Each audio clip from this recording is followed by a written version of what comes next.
Willkommen zu den Top 10 besten Attraktionen im Universal Orlando Resort in Florida 2020. Ich habe Islands of Adventure und die Universal Studios Florida 2019 im Sommer besucht und nun gibt es das Ranking zu meinen Lieblingsfahrgeschäften aus beiden Parks, welche ich selber gefahren bin. Alles nur meine eigene Meinung und deswegen schreibt gerne in die Kommentare, wie euer Ranking ist, und alle Attraktionen, die nicht inkludiert sind, die ich aber gefahren bin, packe ich euch einfach mal in die Beschreibung. Platz 10. Hollywood Rip Ride Rocket. Dieser Maurer XK ist auf jeden Fall relativ eindrucksvoll, eine der größten Achterbahnen in den beiden Parks. Wir haben einen großen On-Inverted Loop und ebenfalls ein Vertikallift und Onboard-Soundtrack.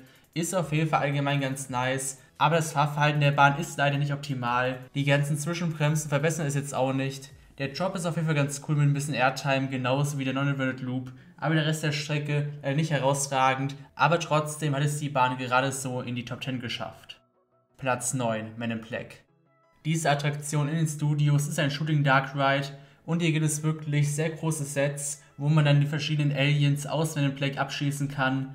Der Ride ist wirklich sehr groß gemacht, sehr schön aufgesetzt. Es wurde hier wirklich auf echtes Theming Wert gelegt und nicht auf Leinwände. Die Fahrt ist außerdem lang. Auf jeden Fall der beste Shooting Dark Ride, den ich gefahren bin. Und auf Platz 9.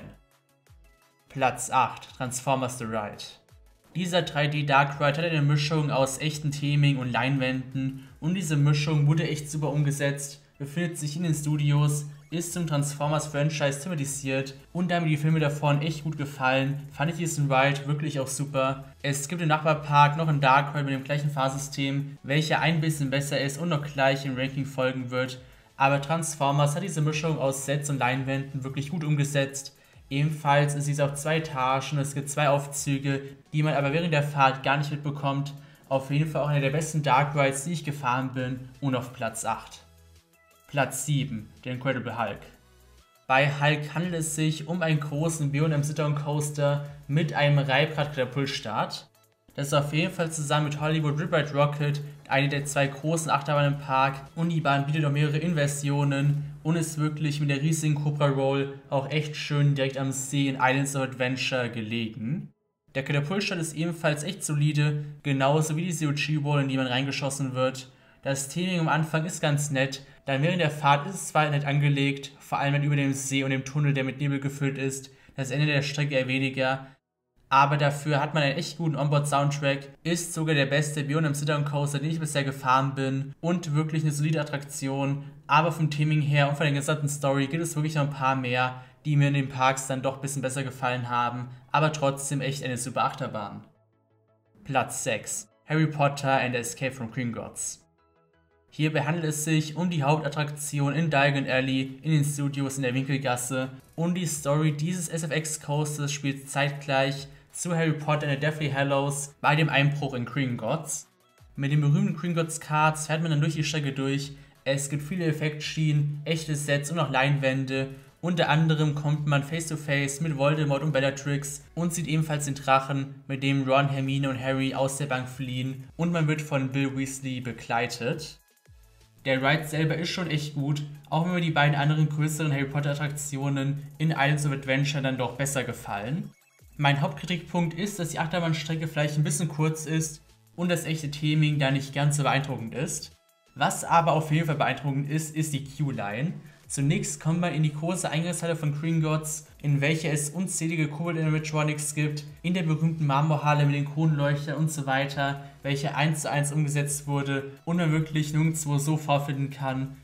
Und auch der Rest der Warteschlange mit dem Aufzug und so weiter bis zur Station wurde wirklich verdammt gut umgesetzt. Universal baut bei den Harry Potter Attraktionen wirklich die besten Queue-Lines der Welt und Gringotts ist wirklich auch allgemein ein super Ride. Ich hätte im Voraus so einen kleinen Ticken mehr erwartet, aber trotzdem super Ride und auf Platz 6. Platz 5. Jurassic Park River Adventure.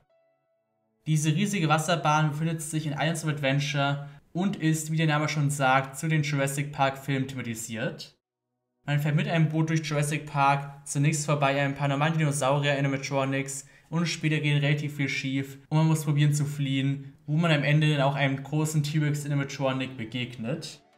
Die Attraktion ist wirklich sehr lang, sehr immersive, die ganzen Animatronics sind wirklich solide und vor allem das Ende mit dem Drop und dem T-Rex ist verdammt super geworden. eine der besten Wasserbahnen, die ich bisher gefahren bin und gefällt mir wirklich echt gut, muss man auf jeden Fall mitnehmen und ist auf Platz 5. Platz 4, Revenge of the Mummy. Hier handelt es sich ebenfalls wieder um ein Indoor SFX Coaster wie auch Escape from Gringotts. Aber ich muss sagen, hier wurde es meiner Meinung nach, obwohl mir die Harry Potter IP deutlich besser gefällt, dann doch ein bisschen besser umgesetzt. Wir haben längere Achterbahnparts, Katapultstarts, einer davon ist sogar echt intensiv. Man hat einen echt unerwarteten Erdteil-Moment während der Strecke und auch sonst während der Fahrt echtes Theming, was echt super ist. Ein paar echt schöne Effekte, unter anderem mit Feuer und einfach die Achterbahnpassagen sind ein bisschen länger, fühlt sich ein bisschen kompletter an und wirklich eine atemberaubende Attraktion, eine der besten Indoor-Coaster, die ich kenne und ist auf dem Platz 4. Platz 3, The Amazing Adventures of Spider-Man. Dieser Dark Ride in Islands of Adventure benutzt das gleiche Ride-System wie Transformers im Nachbarpark, aber obwohl der Ride etwas älter ist, wurde er meiner Meinung nach besser umgesetzt. Auch hier wieder eine Mischung aus Leinwänden und echten Theming, aber wirklich eine echt gute Story, sehr schön gestaltet, auf jeden Fall eine der besten Dark Rides, die ich kenne und auch eine der besten Attraktionen in den beiden Parks, hat mir sehr gut gefallen und ist auf dem Platz 3. Platz 2, Hagrid's Magical Creatures Motorbike Adventure. Das ist eine weitere Achterbahn, diese befindet sich in Islands of Adventure und ist die neueste Attraktion in dem Park. Hierbei handelt es sich um einen Intermin Launch Coaster mit insgesamt 7 Katapultstarts, einem Highspeed Switch Track und ebenfalls einem Drop Track.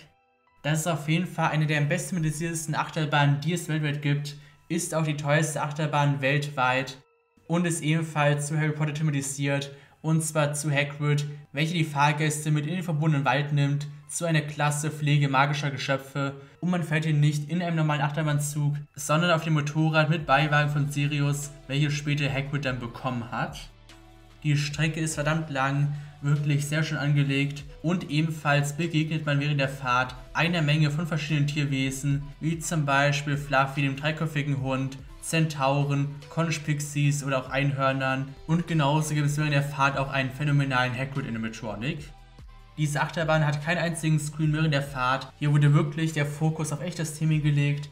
Ich hatte die Möglichkeit, die Bahn nur eine Woche nach der Eröffnung zu fahren. Ein Night Ride auf der Bahn ist wirklich auch phänomenal, dazu noch der Onboard-Soundtrack und so weiter. Eine der besten Achterbahnen vom Theming her, die ich kenne, und ist auf dem Platz 2. Platz 1, Harry Potter and the Forbidden Journey. Nur eine einzige Attraktion ist ein kleinen Ticken besser als Hagrid's, und zwar die originelle Attraktion mit Harry Potter, und zwar Harry Potter and the Forbidden Journey, welches sich im Hogwarts Schloss befindet. Dieser Robocoaster Dark Ride hat zusammen mit Hogsmeade eröffnet, wurde seitdem auch noch in weitere Universal Parks geklont, aber es ist wirklich der beste Dark Ride, den ich bisher gefahren bin, mit der gesamten IP, wo einfach so viel rausgeholt wurde und auch aus dem Fahrsystem wie auch dem Theming. Die Warteschlange ist schon mal echt super, man geht durch verschiedene Teile des Schlosses, unter anderem Dumbledores Büro, Gryffindor Common Room, dem Klassenzimmer zur Verteidigung gegen die dunklen Künste, und am Ende kommt man dann in den Raum der Wünsche, wo man die verzauberten Bänke boardet.